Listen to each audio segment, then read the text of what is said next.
আসসালামু আলাইকুম বন্ধুরা, কেমন আছেন সবাই? আশা করছি সকলেই ভালো আছেন, না সুস্থও আছেন। আমিও ভালো আছি, আমার পরিবারও সুস্থ আছে। সুস্থ লাইফস্টাইল আর একটি নতুন ব্লগে সকলকে জানাই ওয়েলকাম। আজ এই দুপুর থেকে ব্লগটা স্টার্ট করলাম, মানে এখন এই ঘড়ির কাঁটায় প্রায় 1:30টা বাজতে চললো। এখন থেকে স্টার্ট করলাম। কদিন ধরে ব্লগ একেবারেই বানাচ্ছিলাম, কারণ মেয়েটার একটু শরীরটা খারাপ ছিল, তাই ঘ্যান ঘ্যান করছিল, গলাটা একটু টাটিয়েছে। এই ওয়েদার চেঞ্জ হচ্ছে, যা অবস্থা হয় আর কি, এরকমই জ্বর সর্দি। কথা তো শুনছে না, ঠান্ডা জল খাচ্ছে, আইসক্রিম খাচ্ছে, ওই একটু ঠান্ডা লেগে গেছে। তো ঠান্ডা লাগলে কাদের আর কষ্ট হয়, মায়েদেরই তো কষ্ট হয় জানেন। সামলাতে হয় এত দিকে, এই রান্না বান্না, ঘরের কাজকর্ম, তার মধ্যে আবার বাচ্চাদের সামলানো, তার মধ্যে আবার যদি শরীর খারাপ হয় কতটা পেরেশানি হতে হয় বলুন তো। যতই বোঝাই বোঝে না বাচ্চা, আর কী করবো বলুন তো। বাচ্চার কাছে আর কিছু তো বলার নেই, যখন একটু বুঝতে শিখবে তখন হয়তো কথা শুনবে। একেবারে কথা শুনতেই চাই না, যেহেতু একা থাকে, আর একটু হয়রানি তো হতেই হয় ওর পিছনে। কি করব বলুন, এখানে তো আর কেউ নেই, আশেপাশে কোনো লোকজন নেই, সবাই বাইরের লোক। তো সবাই যে যার কাজকর্মে ব্যস্ত থাকে। দেশে হলে হয়তো এর বাড়িতে ওর বাড়িতে একটু করে থাকতো, এত কিছু বায়না করতো না, ওই সবগুলো ভুলেই থাকতো, খেলাধুলার মধ্যে ব্যস্ত থাকতো। আমরা যেরকম ছোটোবেলায়, আমাদের ছোটোবেলা তো প্রায় খেলাধুলাতেই কেটেছে। পড়াশোনার মাঝে মাঝে খেলাধুলাও করতাম, মাঠে ঘাটে এখানে ওখানে খেলাধুলা করতাম। কিন্তু এখনকার বাচ্চারা এই ঘরের মধ্যে আর পড়াশোনার মধ্যে, এই দুটোর মধ্যে সীমাবদ্ধ। খেলাধুলা তো নয়, আর বাদ বাকি সময়টা মোবাইলের মধ্যে। এইভাবেই কাটছে এখনকার দিনগুলো বাচ্চাদের।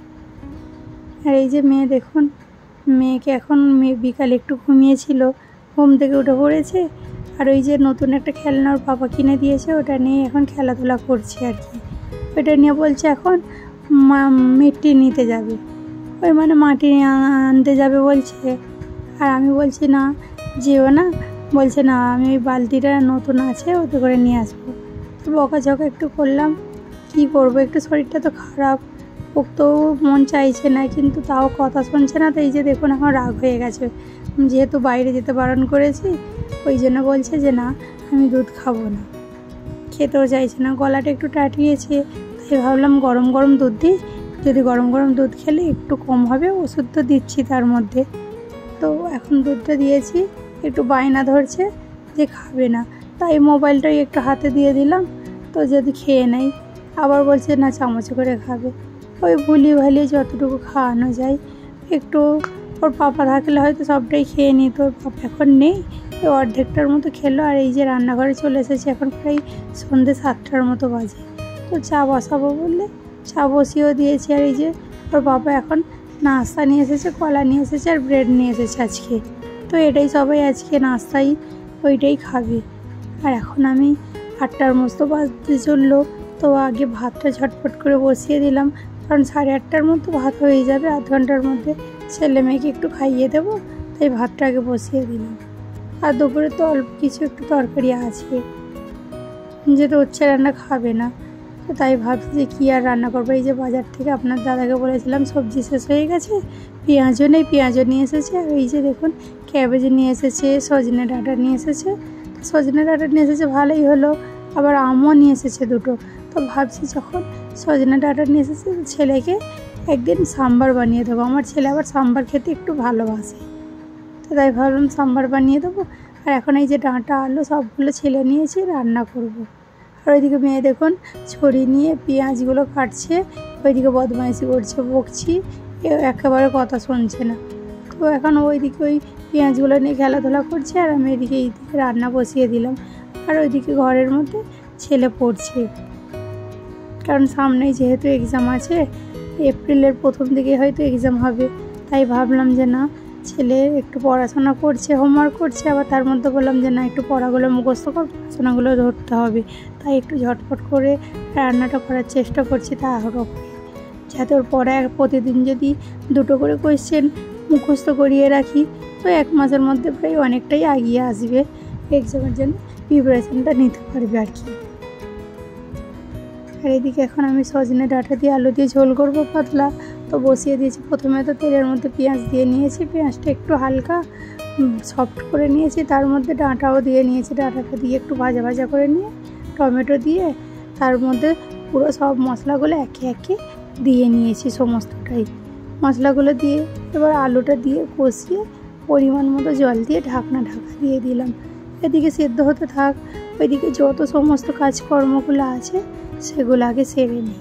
চলুন, এই যে সব গুছিয়ে নিচ্ছি একে একে। আর এদিকে আমার নাইট ড্রিঙ্কসও বানিয়ে নিয়েছি, তো নাইট ড্রিঙ্কসও নিয়ে নেব। প্রথমে একটু ঠান্ডা হোক, যেহেতু অনেকটাই গরম আছে, তো একেবারে গরম যদি খাই তো জিভ পড়ে যাবেই। একটু ঠান্ডা হলো তারপরে নিয়ে নিলাম, মানে নেওয়ার মতো জিভের মধ্যে সহ্য হয় অতটাই। আর এদিকে ওই যে ডাঁটা আলু ঝোল করেছি, তো আপনাদের দাদা বললো ডিম সেদ্ধ করতে, তো ডিম সেদ্ধ এখন বসিয়ে দিয়েছি। ওইদিকে যতক্ষণ ডিম সেদ্ধ হতে থাক, এদিকে পেঁয়াজগুলো তুলে নিচ্ছি, উঠিয়ে রেখে দিচ্ছি সমস্তটাই। আরও যে সমস্ত কাজকর্মগুলো আছে সেগুলো করে নেবো। ওইদিকে ঘরের বিছানাটাও রেডি করে নেবো, ছেলে মেয়েকে শুতে দিতে হবে, তাই ভাবছি যে না বিছানাগুলো রেডি করে না। আর এদিকে যতগুলো সবজি আছে সমস্তটাই উঠিয়ে নিচ্ছি আর কি। তো এইভাবে সব উঠিয়ে গুছিয়ে রেখে দিলাম। তো ভাবছি যে কালকে লাউ দিয়ে আলু দিয়ে ঘন্ট করব। আর এই যে আম এখন ফ্রিজের মধ্যে রেখে দিচ্ছি, আর দুটো সজনে ডাঁটাও রেখে দিয়েছি যাতে ছেলের জন্য সাম্বার করে দিতে পারি। এই যে সকালে এত সকালবেলা তাড়াহুড়ো করে কাজকর্মগুলো করতে হয়, যতই ভাবি আপনাদের সঙ্গে শেয়ার করব, সকালে একেবারে শেয়ার করে হয়ে উঠছে না। আর কারণ আমারই ঘুম থেকে উঠতে উঠতে প্রায় লেট হয়ে যায়, সেইটুকু সময়ের মধ্যে তাড়াহুড়ো করে ছেলেকেও রেডি করতে হয়, আরও যে সমস্ত কাজকর্মগুলো সেগুলোও করে নিতে হয়। আর ওইদিকে মেয়েকে দুধ বানিয়ে দিলাম, ওর খাইয়ে দেবে। আর এদিকে সমস্ত কাজকর্মগুলো করে নিয়েছি বলতে এই যে কাপড়গুলো ধুয়ে রেখে দিয়েছি, শুকোতে দেওয়া হয়নি, তাড়াহুড়োর মধ্যে ছিলাম, তো এখন কাপড়গুলো সব শুকোতে দিয়ে দিলাম। আর সকালের দিকে একেবারে এখন কাপড় ধোয়ার মতো সময় পাচ্ছি না, যেহেতু মেয়ের শরীরটা খারাপ, ও একদম ছাড়তেই চাইছে না, চোখ খুললেই মাম্মা মাম্মা করে চেঁচাচ্ছে আর কি। এই যে দেখুন সমস্ত কাজকর্মগুলো করে নিয়েছি, আর এদিকে রান্নাও কমপ্লিট হয়ে গেছে।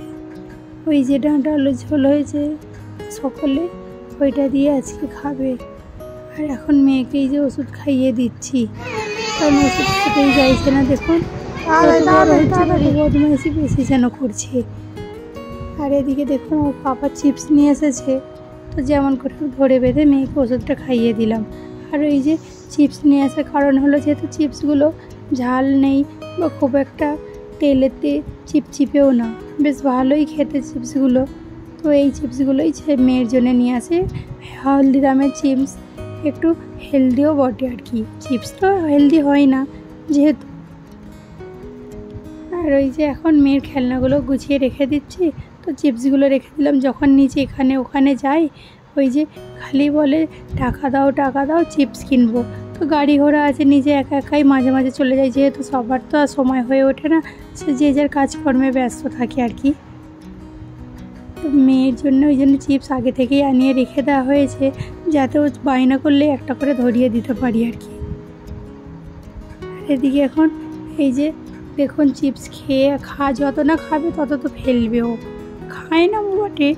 চিপসের প্যাকেটের মধ্যে যদি 10টা চিপস থাকে তার মধ্যে হয়তো 2টো খায়, 8টা ফেলে। এইভাবেই ও এইরকমই করতে থাকে। তো বাচ্চা বলে পার পেয়ে যাচ্ছে, একটু বড় হলে হয়তো বকাঝকা একটু বেশিই খেত। তো বাচ্চা আর কিছু সেরকম বলতেই পারছি না, তাও বকাঝকা করছি।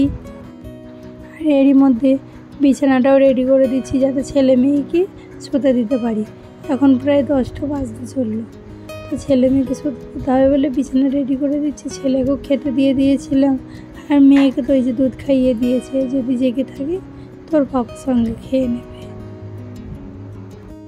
আর হ্যাঁ, যেসব বন্ধুরা আমার ভিডিও প্রতিদিন দেখছেন, তো আপনারা এখনও পর্যন্ত কমেন্ট করে হয়ে উঠছে না, তো আপনারা কমেন্ট না করতে পারলে একটা লাইক করে দেবেন। আর আমার যেসব বন্ধুরা আমার চ্যানেলে নতুন আছেন, তো আমার চ্যানেলটি সাবস্ক্রাইব করে আমার পাশে থাকবেন। আর যেসব বন্ধুরা অলরেডি আমার চ্যানেলটি সাবস্ক্রাইব করে ফেলেছেন তাদেরকে অসংখ্য ধন্যবাদ। তো এইভাবেই আপনারা আমার পাশে থাকুন এবং আমাকে কমেন্ট করুন ও উৎসাহ দিন। আর সাপোর্ট করুন বন্ধুরা। এই যে এখন রাতের কাজকর্মগুলো করে নিয়েছি, এখন প্রায় 11টার মতো বাজতে চললো। সমস্ত কাজকর্মগুলো গুছিয়ে নিয়েছি। এখন এই যে বিড়াল আবার রান্নাঘরে চলে আসছে। বিড়াল এসে এদিকে দুধ খেয়ে নেয়, কখনো কখনো তরকারিও খেয়ে নিচ্ছে। তো ওই জানলাগুলো আগে দিয়ে দিলাম।